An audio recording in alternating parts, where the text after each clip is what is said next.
itu awak itu 5 kakak, 5 daripada 3 yang ada, 5 atau berapa jiwa yang akan mengikuti pasukan awak berguna sebagai satu pasukan PRC. Boleh? Okey, 5. Want to get off this island because they're very fearful of what's happening. Their connection has been. Info. Info. Jadi semua awak ini atau hidup dalam awak, semua yang awak kena ambil atau bawa siap. Sampai habis dan ada dia untuk awak bagi.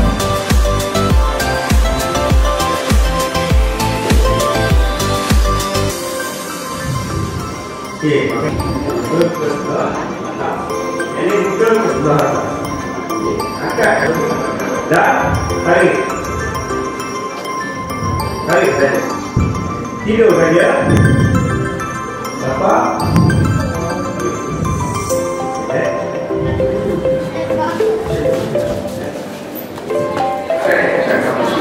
Blanket, baju, semua boleh. Semua boleh.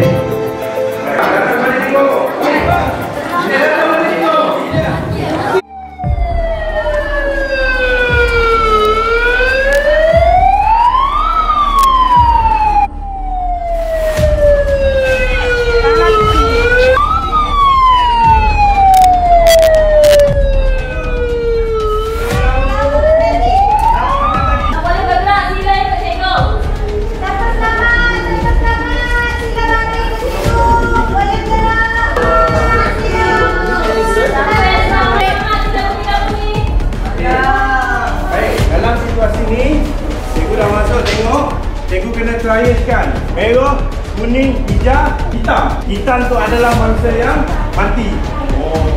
Pen dan kertas supaya dapat menanda mangsa tadi. Kalau tak boleh, kalau dia adalah ambil darah tadi, lesek dahi dia.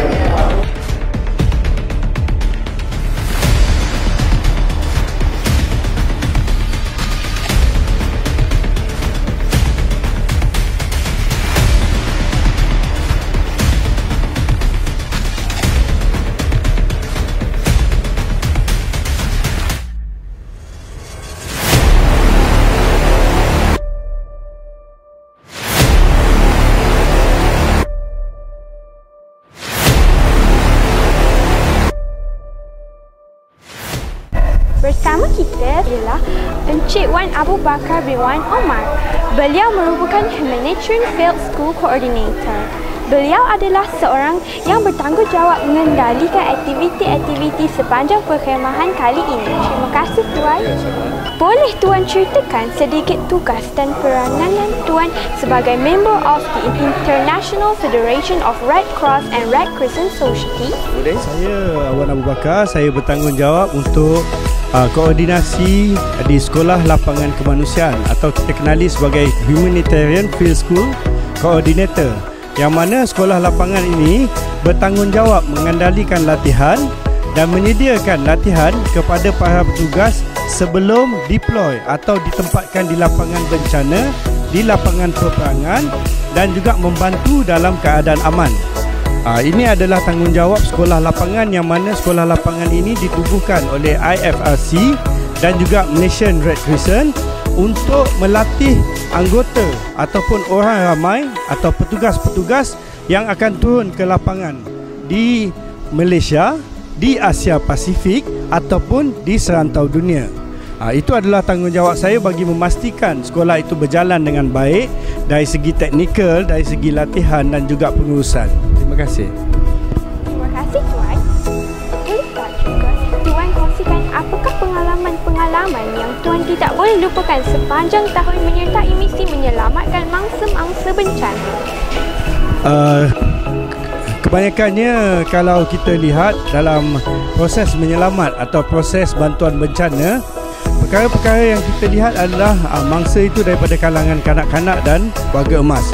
Ini adalah satu ketabahan atau kekuatan diri bagi seorang penyelamat, yang mana dia dilatih dari segi persiapan psikologi, kesiapsiagaan fizikal untuk dia menghadapi cabaran sewaktu dia melihat mangsa, sewaktu melihat keadaan kecederaan mangsa ataupun mangsa-mangsa yang telah meninggal dunia.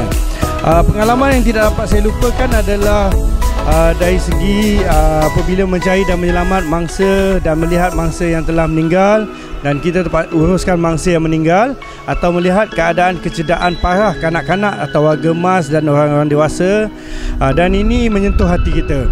Ini amat menyentuh sebab apabila kita lihat bencana, ia tidak serupa keadaan kecederaan seperti mana berlaku di rumah atau berlaku secara tidak sengaja.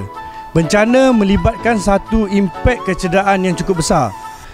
Impak ini termasuklah luka dalaman, luka luaran yang masif, yang mana kita bertanggungjawab untuk memberikan bantu mula ataupun first response kepada mangsa. Dan yang paling tidak dapat dilupakan adalah apabila kita terpaksa mengambil mayat-mayat yang bergelimpangan di kawasan bencana itu untuk diuruskan dan ditempatkan, diisi dalam body bag dan diserahkan kepada keluarga. Dan proses-proses pencarian keluarga ini, apabila mereka melihat mayat ahli keluarga, ini adalah menyentuh perasaan kita sebagai seorang anggota penyelamat. Soalan terakhir adalah sedikit nasihat Tuan untuk kami dan anak-anak STEMA.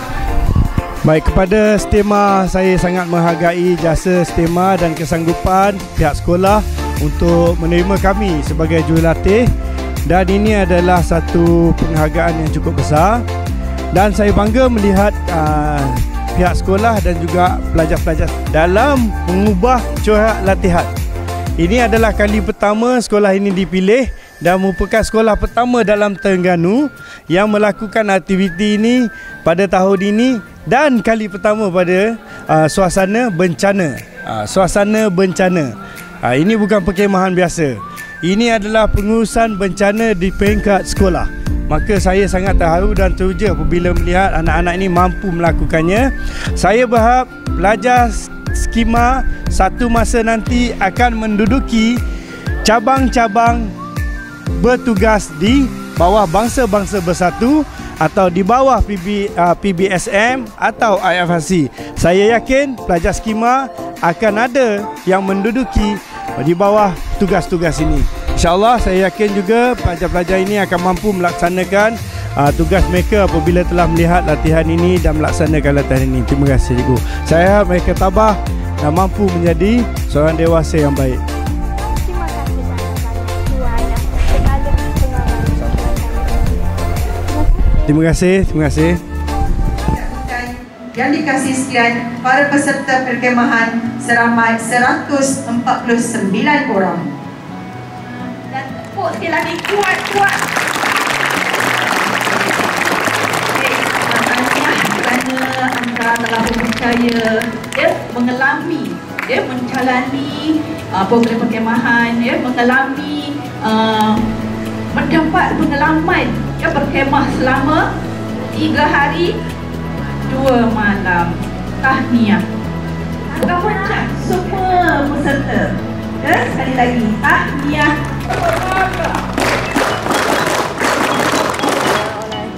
Baiklah, dengan ini untuk perkemahan perdana unit beruniform SK Tengku Mahmud bagi tahun 2022. Sekian, terima kasih. Wassalamualaikum warahmatullahi wabarakatuh.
Mustafa bin Omar dari Humanitarian Field School, Malaysia Red Crescent Society.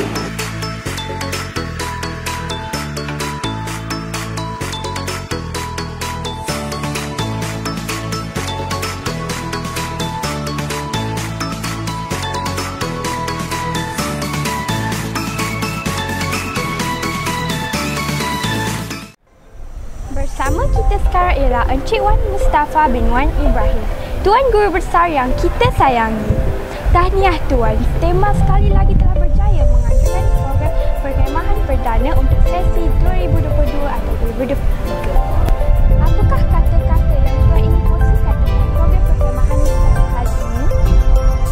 Pertamanya saya mengambil kesempatan untuk mengucapkan syabas dan tahniah kepada semua pemimpin-pemimpin unit beruniform Sekolah Kebangsaan Tengku Mahmud Sekolah Berprestasi Tinggi kerana berjaya menganjurkan perkhemahan perdana bagi sesi 2022-2023. Sepanjang 3 hari 2 malam, seramai 139 orang peserta perkhemahan dapat mengikuti dengan jayanya. Syabas dan tahniah kepada mereka, dan semoga program-program perkhemahan dan sukan utamanya dapat dilaksanakan di peringkat sekolah pada setiap tahun. Boleh tak Tuan memberikan sedikit nasihat Tuan kepada anak-anak skema yang menyertai perkhemahan ini? Berdasarkan kepada aktiviti-aktiviti yang telah dilaksanakan, saya yakin dan percaya peserta seramai 139 orang ini telah menunjukkan semangat kerjasama, tolong-menolong, bantu-membantu dalam unit masing-masing, dan saya yakin mereka akan menjadikan amalan ataupun ilmu-ilmu yang telah mereka terima sepanjang perkhemahan ini dapat diteruskan walaupun mereka berada di rumah masing-masing nanti.